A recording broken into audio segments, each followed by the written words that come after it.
Elisa, what tools are you using in Rancho Cucamonga for measuring resident feedback during COVID-19? Yeah, one of the first ones we used was FlashVote, which is a statistically valid survey tool.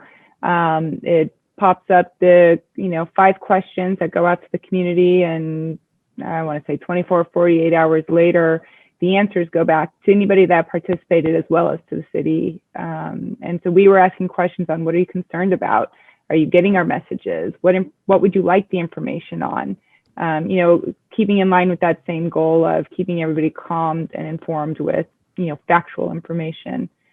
As I've noted, our messages and communication is really focused on that well-being and how do we go into recovery. We've received quite a bit of feedback through comments and direct messages on social media. We also did a lot of those little informal polls via, Facebook and Instagram, and, just a one-off, did you hear about this? Did you hear about that? What do you like about this? What do you like about that? I'm like everybody, and I know Kelly for sure mentioned, the Zoom meetings and being able to get some of that, face-to-face virtual feedback. But I think one of the things that surprised all of us was how beneficial the Zoom chat feature has been in our public meetings, and how many more people have participated because they could just type in their thought or their question, as opposed to actually having to, raise their hand or, be part of that larger using my actual voice communication.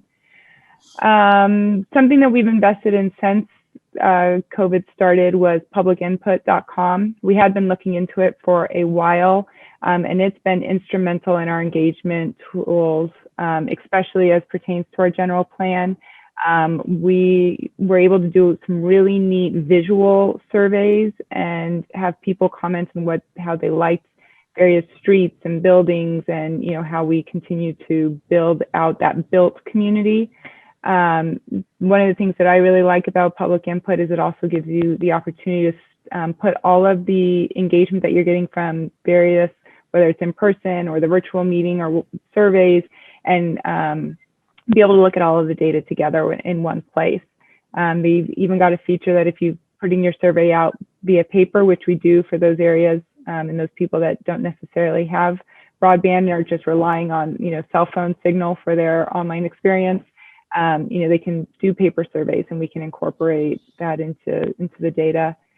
And then something we were working on pre-COVID, but has been completed and we are slowly, very carefully launching, is our RC Connect van. And it's just, a 12, passenger, van that anybody can drive with, a regular driver's license. It's been wrapped and added some enhancing features to it so that we can take it out into the community to talk to people.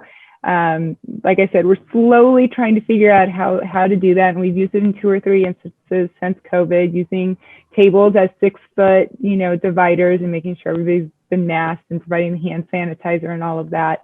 Because, at the end of the day, there really just isn't anything like that person to person and that face to face contact. And to that, nothing like the real thing. One of the things we've also really realized that we can't just rely on social media and all of that. We pick up the phone a whole heck of a lot more than we had been, and probably as much, if not more, than what we should have been doing.